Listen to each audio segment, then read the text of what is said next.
Bruce Branch III, one of the best basketball players in the country, a recruit, has reclassified to 2026.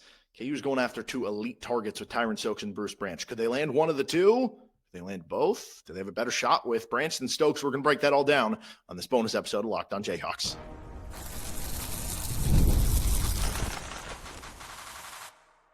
You are Locked On Jayhawks, your daily podcast on the Kansas Jayhawks. Part of the Locked On Podcast Network, your team every day.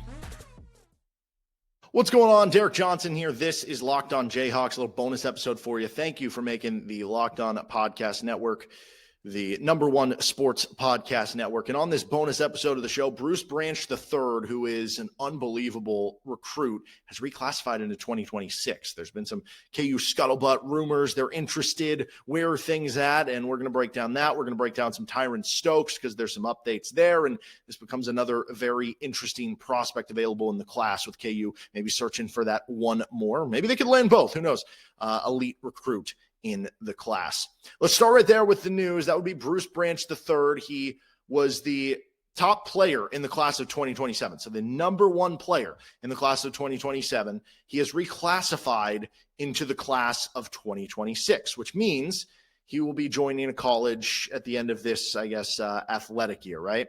So now he joins this class, and he is rated at the moment as the number 8 player in this class, number 6 on the 247 sports composite. I don't know where he'll end up because obviously they'll be evaluating him probably a little tighter now, knowing that he has this final year, so he can move up, he can move down. Regardless, he is a big-time recruit to be number 1 in the class of 2027, right?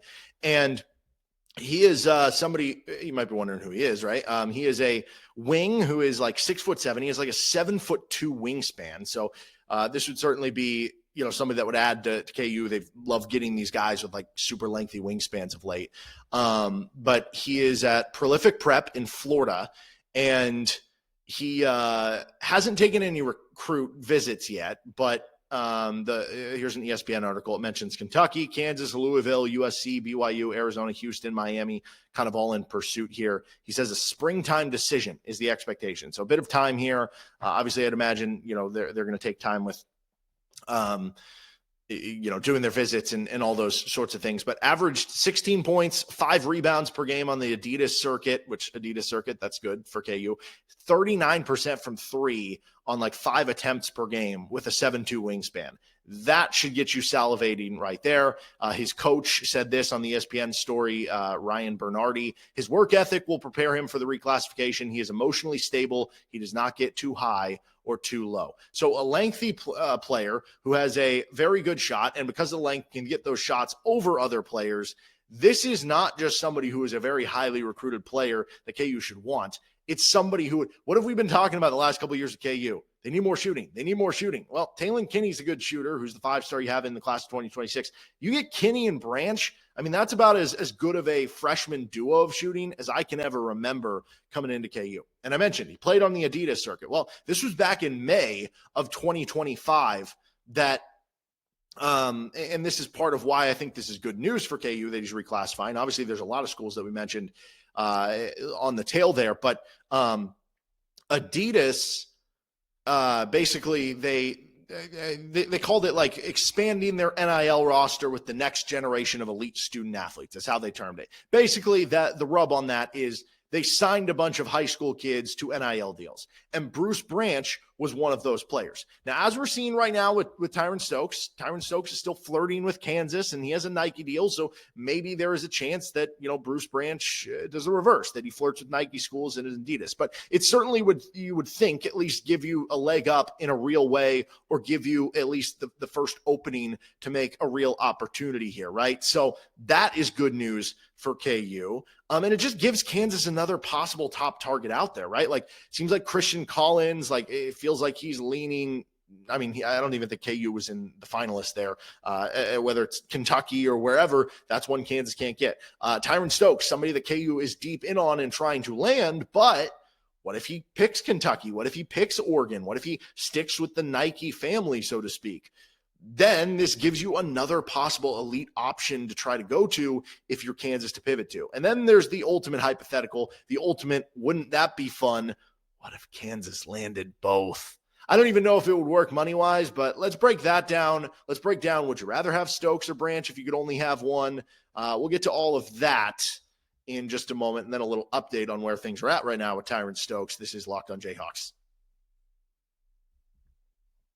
Today's episode of the show is brought to you by FanDuel. NBA's back. There's no better place to get in on the action than with FanDuel, the official sports betting partner of the NBA. Even if you missed the start of the game or want to ride a hot hand, FanDuel has live bets on everything from who's going to score next to make that fourth quarter comeback. You can even combine your bets into a same-game parlay or a shot at a bigger payout.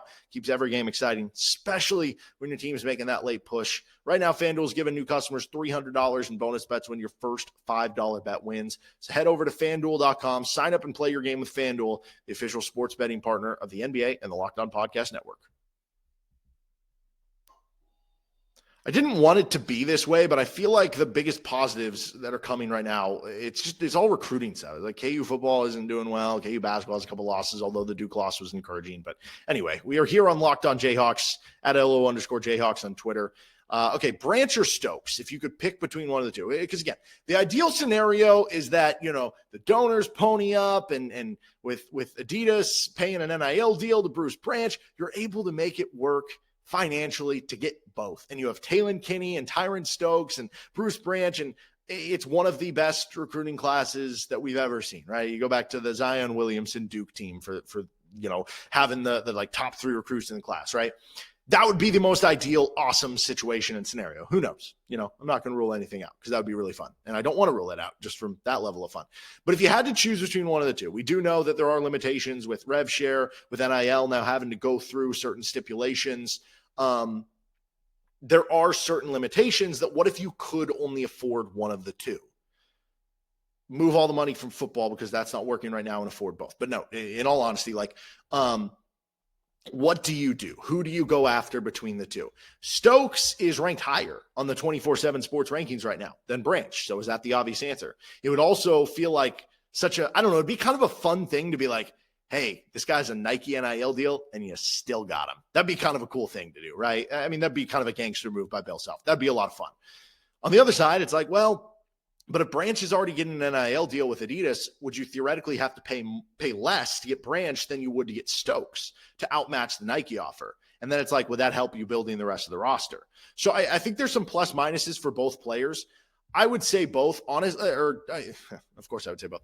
I would say honestly, like if I had to pick one, I really love watching Tyran Stokes games. It's fun, having this forward who can kind of be like that Zion type who can just dunking on guys and super physical and stuff. But I think I actually would pick Branch. Just from the standpoint of, again, I go back to the idea that how many over these previous years have we talked about, hey, you need more three-point shooting. If you're starting with Kinney and Branch as your best two players who would both be really good shooters, I wouldn't have that feeling. Plus, with Branch, the thing with Stokes is, what if he can't shoot it as much? Like, he can shoot it a little bit, but I think with Branch, it's more proven. What if you are more stuck with playing Stokes the 4, and what if you're playing him next to a center who can't shoot? What if there are spacing issues? I don't think there would be because Stokes would be, I don't know. I think there's enough rim pressure there with his ball ability to drive and stuff that it'd be fine. But I don't have any questions about how you fill the rest of the roster if you have Branch and Kinney. And you could play Branch in a lot of different ways that to me, he becomes my favorite target available. But again, Stokes would be, if Branch is 1A, Stokes is 1B. If Branch is 1, Stokes is still 2. And you still try to get both because just think about that for a second, right? Again, this is a dumb hypothetical that probably won't even happen, but it's just a fun, creative thing to think about. If you have Kinney and Branch, who are these really good shooters coming in as freshmen, let's say you add another good shooter out of the transfer portal just to be a role player who can come in and shoot threes. And then you have Stokes driving and able to drive and kick to these good shooters. And you have whether it's Flory coming back for another year or Davion Adkins or Paul Mbia or Bryson Tiller protecting the paint with a lengthy wingspan and just throwing down lobs and dunks. Oh my goodness. I am getting so excited for the 26-27 team. Let's hopefully get excited for the rest of this season, and hopefully Darren Peterson's healthy and everything, but I don't know, just an exciting thought. Let's get to the latest on Stokes. What's going on there, right? You might have last seen that he left his school in Southern California. Where is he at right now, and why that might actually be a good thing of the move he made for Kansas. Thanks for joining us on this bonus episode of the show. And college basketball is back. You get tickets with Game Time. It's the app that gives the advantage back to the fans Easiest way to score last-minute tickets at the best prices with no surprise fees. What you see is what you pay. That makes it super simple. You can even see your exact view from the seat before you're buying. So if you're going to a road game, you've never been there before, boom, Game Time will hook you up. Plus, it's faster, cheaper, less stressful than any other way that I've bought tickets before. So take the guesswork out of buying college football or college basketball tickets with Game Time. Download the Game Time app, create an account, and use code LOCKEDONCollege for $20 off your first purchase. Terms apply. Promo code LOCKEDONCollege for $20 off. LOCKEDONCOLLEGE. Swipe, tap, ticket, go. Download Game Time today. Thanks for joining us on this bonus episode of the show. Okay, so what's the latest on Tyran Stokes, and why is that good for KU as well? So he left his school in Southern California. He transferred to Rainier, I don't know if it's Rainier or Rainier Beach in Seattle. And why is that good news for KU? Seattle is very far away from Kansas. Well, once a Jayhawk, always a Jayhawks. Plenty of players who eventually or I guess went to KU and then went somewhere else, but have come from Rainier Beach. Roderick Stewart, who started his career at USC, finished it up at Kansas, was part of the national title team. CJ Giles, who had a really good start to his career at KU, didn't finish there. Rio Adams, who, of celebration fame for KU. And then Sam Cunliffe, who transferred in from Arizona State and then finished up his career and had some nice success at Evansville. Again, none of those players stick out as like ones that I don't necessarily know that, Tyran Stokes is talking to them on the regular and being like, wow, you went to Kansas too from here?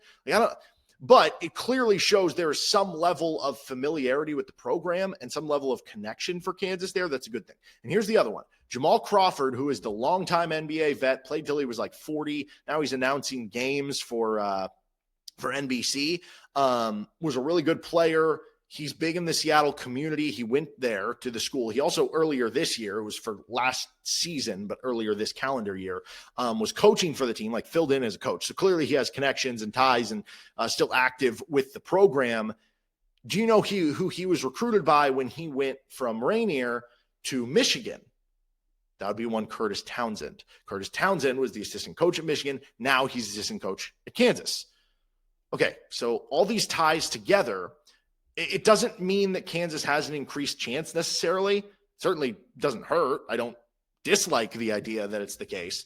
But the biggest thing to me is this. It almost feels like to me, and again, this is maybe reckless speculation. It feels like to me, if you're Tyran Stokes, you whether it's getting suspended or you leaving, whatever's going on, you're leaving your school in Southern California. You are scrambling because it's in the middle of the school year. We need to find somewhere fast. What do? You talk to people you know. You talk to people you have connections with. Hey, where should we go? Who's going to let us in? How can we get to whatever? So if that's the idea of where you'd go, and again, this is just speculation, but I have no idea if this is what actually would happen. This is just how I would view it in my shoes. And you talk, and if the end goal, so we have the beginning, if that were the beginning and the end goal was you end up here, doesn't it feel like a logical middle there would be he talked to, or you talked to, hey, Curtis Townsend, or maybe Curtis Townsend or Bill Self or whoever reached out and was like, hey, if you're looking for somewhere, we know a good spot you can go. Now, again, that doesn't mean you're going to go to Kansas, but it clearly would indicate that you have the trust of the coaching staff and vice versa. So doesn't mean he's going to commit to Kansas, but does it hurt? Absolutely not. So I think some fun updates for KU in the recruiting game with both Bruce Branch and Tyran Stokes, two really exciting players in the class of 2026. That'll do it for this episode of Locked On Jayhawks. You can find our show anywhere you get your podcasts, including on our YouTube page. See you next time with LOJ.